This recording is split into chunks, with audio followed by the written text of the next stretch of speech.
What's up? Today I'm going to be talking about F-Zero X for the Nintendo 64. Now, I've owned this game for a little bit. I think one New Year's, a family friend of mine had a Nintendo 64 and they just kind of didn't want it. So they handed it off to me. There was a lot of cool games in there. I kind of barely remember like which games are there specifically, but like off the top of my head, but they wrote the name of them on the spine because there's no end labels on N64. So, some of the other ones were like Star Wars Rogue Squadron, Pokemon Synapse, Pokemon Stadium, like, a few others. But F-Zero X, I tried a little bit, it's not exactly the kind of game that's easy to pick up and play when you first start. I got destroyed multiple times. I was not even close to good enough to defeat, like, standard mode. This N64 cartridge, I love this game's art. You can't focus. You can see Samurai Goro and Captain Falcon on there. But recently, I was at home and I'm like, okay, all my Wii stuff is at college, or all my Wii hardware. I've still got a bunch of games here. But I wanted to play something I could only play here, so I booted up the Nintendo 64. Why not try all my old games again, because I won't be able to for a bit. And F-Zero X, why not try it again? But this time, I kind of got used to it to the point where I was really enjoying playing it. Like, the gameplay, if you don't know, F-Zero is a futuristic racing game where you play against 30 other characters, and the gimmick of this game is that the racing is extremely fast and brutal. You have an energy meter that every time you hit obstacles it goes down, but you have the option of boosting using that energy as sort of a magic gauge kind of thing, where like the more you boost, the less energy you have, but that doesn't matter, because if you're good, you won't get hit. So it's like this risk versus reward system that's very addicting. This game is very infamous for being difficult, especially the sequel F-Zero GX, but this one is also notorious. There's 4 difficulties, 4 cups.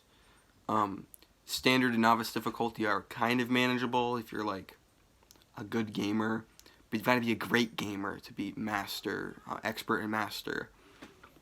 I just keep playing over and over again the first few cups or whatever to try to beat anything on expert, let alone master, and it's just so daunting.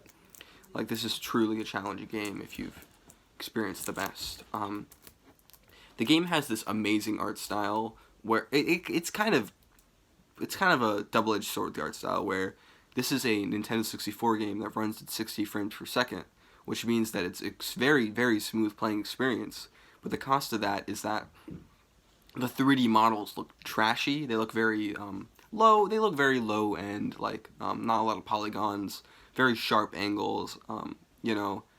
Like that sacrifice was made because there's 30 characters and they're all going super fast and 60 FPS. But one thing I'm actually surprised about is that the 2D elements of the game actually look really good.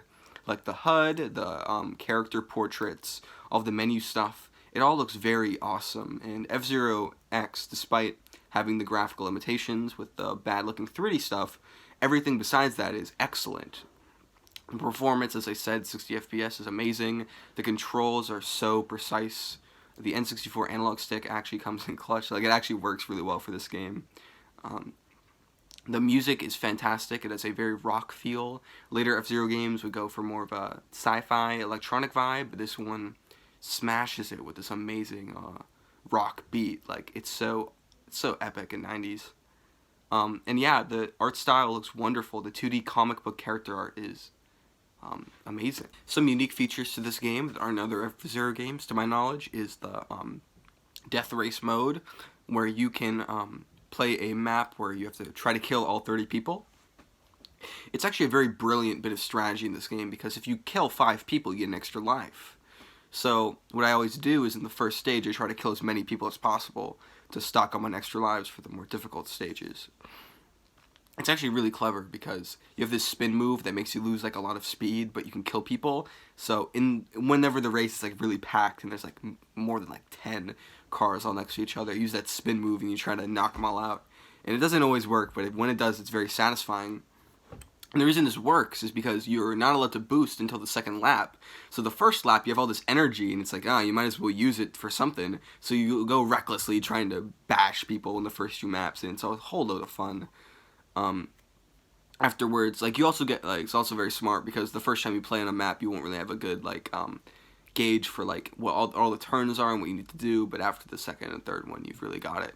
It's so satisfying because your first lap is always the slowest, and then usually the third one's the fastest, so it really feels like you've progressed a lot.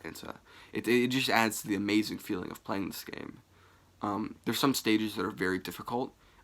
There's a lot of cheeky Nintendo references in this game. It's very goofy. There's a character named Mr. EAD who's a parody of Mario. There is a character that I think is named after Zoda from Star Tropics 2, Zoda's Revenge. There's even a character that's that's a dude that dresses up like James McCloud from Star Fox. It's all very cute. Rainbow Road from Mario Kart is in this game as a track. In that same cup, the Joker Cup, there's Big Hand. Big Hand is such a funny course. Like, it's a flippin' hand. But yeah, it's very, very difficult. All the turns, like, you gotta be a master to beat Big Hand. And it was very satisfying when I did. My throat's really dying right now, and that's why I've cut a few times. But this game's excellent. There's so many characters. There's so much to do. There's so much variety. I guess I could say that there's a expansion to this game on 64DD that I obviously don't have. It adds more tracks and a custom track editor, which is very cool and unique for the time. Yeah, this is one of the last Nintendo franchises I haven't really checked out, F-Zero. I had never really tried the series before now, because really the only one available is the Super Nintendo game, which is like, whatever, it's a Super Nintendo racing game. Don't really expect much, but I'm very impressed. I'm definitely going to be trying GX, and it's nice to know that I'm part of a franchise. I'm part of the ecosystem of a franchise that no one gives a shit about, as usual. I'm another one to add to the pile. Yeah. Goodbye.